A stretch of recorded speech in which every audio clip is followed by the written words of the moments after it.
Okay, great, we're on time. So, no financial affiliations with any companies. I want to talk a little about how I've been using this. I want to give you a little history here. You know, platelet rich plasma has been used in a lot of different capacities in wound healing and orthopedic surgery for wound healing, etc. And it was in Alaska, and this is why I encourage you to go to meetings. If you don't go to meetings, you're not going to learn. And I was in Alaska, and just listening to the talks that were given, I was just blown away with the results. I said, you know, I got to try this. So I started with my patients, and I gave them, you know, an option to try it at cost, and I still offer this at cost. And I can tell you, I almost don't want to do a surgical procedure on hair without these modalities, because I think it's very, very helpful. And I was like, wow, let's try this out. And I started to see these incredible results, and I said, I've got to do this in every case. And I don't, even if I've had patients not pay for it, I need to give them some. They got to have this done, because I feel that empowered by this technology. So platelet rich plasma, what is it? What is, you know, porcine basement membrane? How does it work? What is all this? We're going to go through some of the practical dimensions here. PRP is basically blood drawn from at the beginning of the case, you know, 60 cc's, sometimes 120 cc's, some places, some systems are maybe 20, 40 cc's.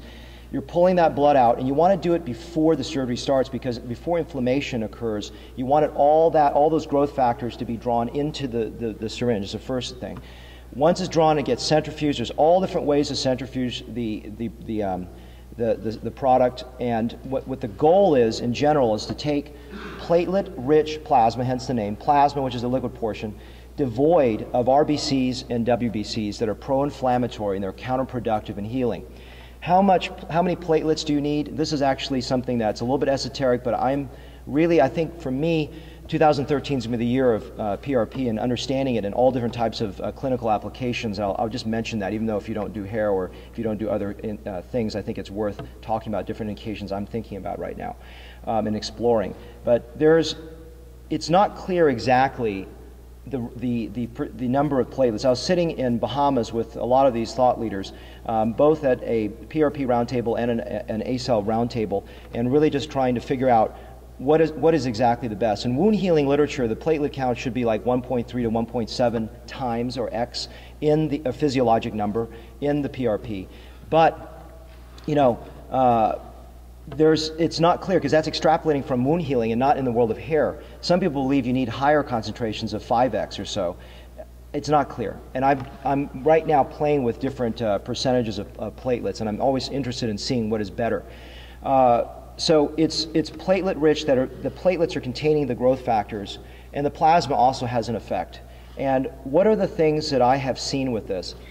The things that I've seen with PRP and Acell are really not better, shorter healing times, at least in what I've seen. I haven't seen less edema, I haven't seen quote-unquote faster healing, but I've seen better growth, significantly better growth, where we've heard one of the colleagues in the ISHRS talk about personal growth index, you know, where some people grow better than others, and I've seen that. I've seen the PGI, or the growth index, much less variable with this regenerative medicine adjuncts. I've seen patients with much more uniformity.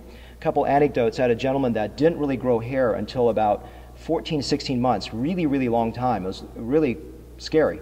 I gave him a break on the price, did a second session with the PRP and Acell in there. I'll talk about Acell in a moment. And saw vibrant growth at 4 months. It was a reversal. So I don't have controls where I did one side or the other, but talking to some of my colleagues, I don't think they believe that you can do one side or the other because of blood supply that goes across the scalp. But I believe that in this one case was amazing self-control. The patient served as his own control, that is. And another case, I had a lady that I put grafts in for hairline lowering with decent results the first time, but took a long time to grow. She actually had a shock loss in the donor area, which was the first time I've seen like a large patch of loss. Came back, obviously, with some minoxidil and with time. But the second session I did with the two products, I was seeing very, very rapid growth at about 4 to 6 months. I mean, usually what I usually see in my patients that I don't use the product, I'm seeing about 6 months of early growth. Now I'm seeing on average about 4 months of early growth. I'm seeing it finer as well. And what my colleague Jerry Cooley says, that he believes that that Acell has a contributory factor. Now, the people in the world of PRP want to believe their product is the only thing you need. And I don't know. To be honest with you, I don't know if that's all you need. They say there's enough scaffolding in their product that they don't need the Acell.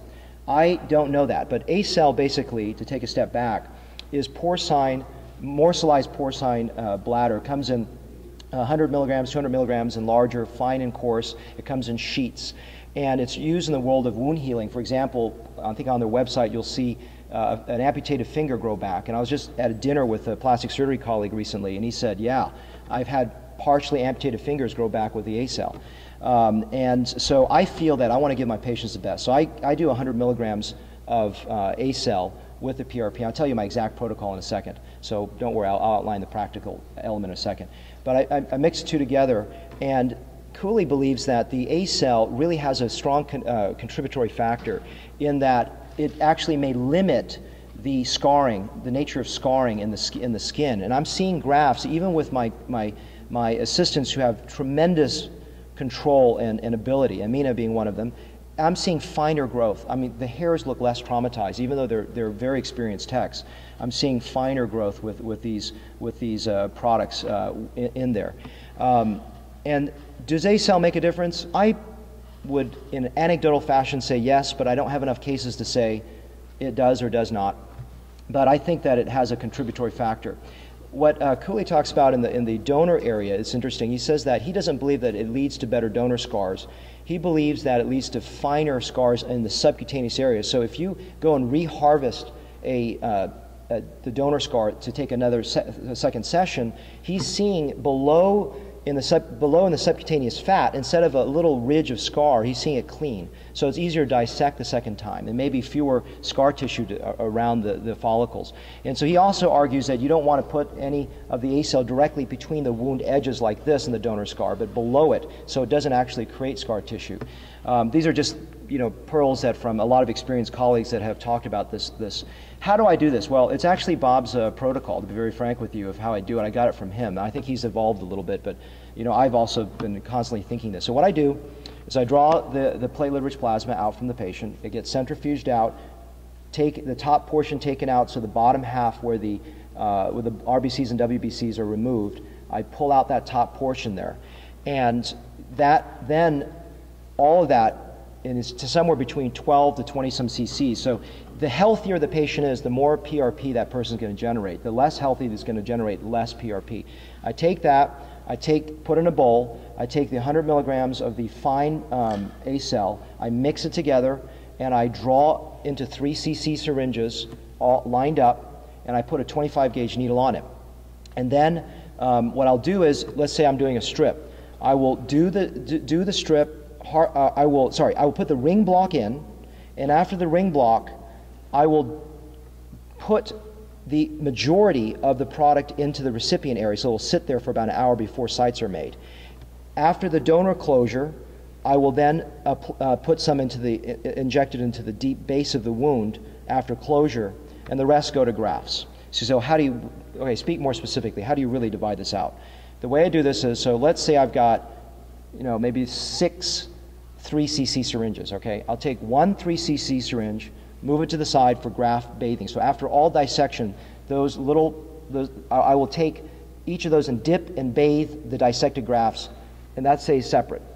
I'll look at the rest of them, and I'll take 1 to 2, depending on how, the guy generates a lot, then I'll maybe take 2 of those 3 cc syringes and dedicate it to the donor scar.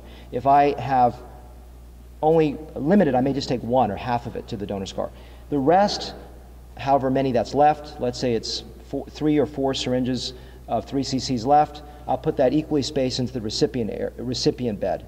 Sometimes I'll also, if there's a lot of it and I really wanted, let's say, do the crown, I may come back and take 1 of them and place it in a separate area that is not being transplanted and put the PRP Acell into that area for growth. Does it work in areas that don't have transplant grafts? The answer is surprisingly yes. And here's an example of a patient that was transplanted in the front, and this is just PRP Acell in the back. So a couple words here. Let's see, let me go back. This is about 6. And so that's interesting. They're using it now for females that are losing hair, early hair loss. I'm actually telling my patients in their 20s that finasteride, minoxidil, and possibly even PRP and Acell may be good ways to stave this off. I'm still very early in this whole thing, so I don't want you to think I have tons of experience with it, but I'm looking at that as a potential way of improving early hair loss. Obviously very advanced ones. I think I look at PRP and Acell almost like an adjunct to hair loss like lasers would and finasteride and minoxidil would be, and I throw the kitchen sink at them. And so I think it's helpful. Another point that you may hear in the world of PRP is, does it need to be activated, okay? And the answer is yes, but how is it activated? And that's a controversial issue. Activation means once you put the PRP in, it's not going to do anything. It's got to be stimulated to actually release those growth factors. And there are many ways to do this. One way is to put exogenous bovine thrombin in, okay? And you can inject that. I usually now inject it separately, because if you mix it together, it gets this gelatinous mess and you can't get it through a needle very well. So I don't like mixing it. That's one way. Some people argue that, look, you don't even need to activate it. If it's in an area that has a lot of stimulation, like recipient sites, that's the action of activation. It's redundant. And I would actually argue yes. So in areas where I'm not doing recipient sites, not transplanting, but I'm just injecting for hair loss, you've got to activate it, in my opinion. I don't think you can just stick it in there and see what happens. So how do you activate in that case? You've got about 2 or 3 ways to do it.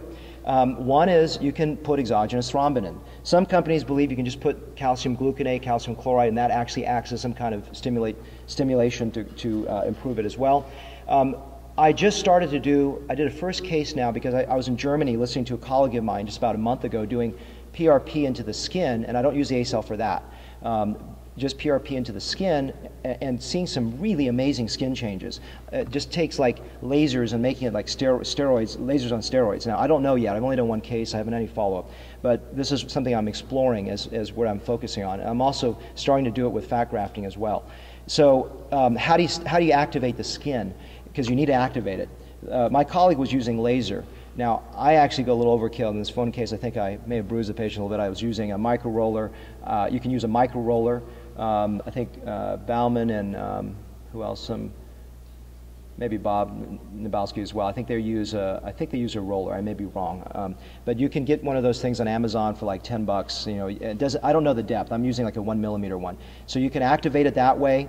If you're worried about too much trauma to the area with maybe there's hairs there and you're getting shock loss, you could potentially just put the exogenous thrombin in. You could probably do both, maybe overkill. And if you're in a skin area, you can activate with like an IPL. I just use a KTP laser. So I know I went outside of the world of hair, but I think it's good to get a framework of understanding how all the different ways that I use it. So I think it's exciting where things are going. I think we're still in the early frontier of where this is. I'm always excited about new technology, especially if it's helpful. And I will say this much, and I have no financial affiliation with the company, it's the single best thing I've done in hair restoration in the last decade. It's made my results so much more uniform and consistent, and my patients have been very satisfied with that.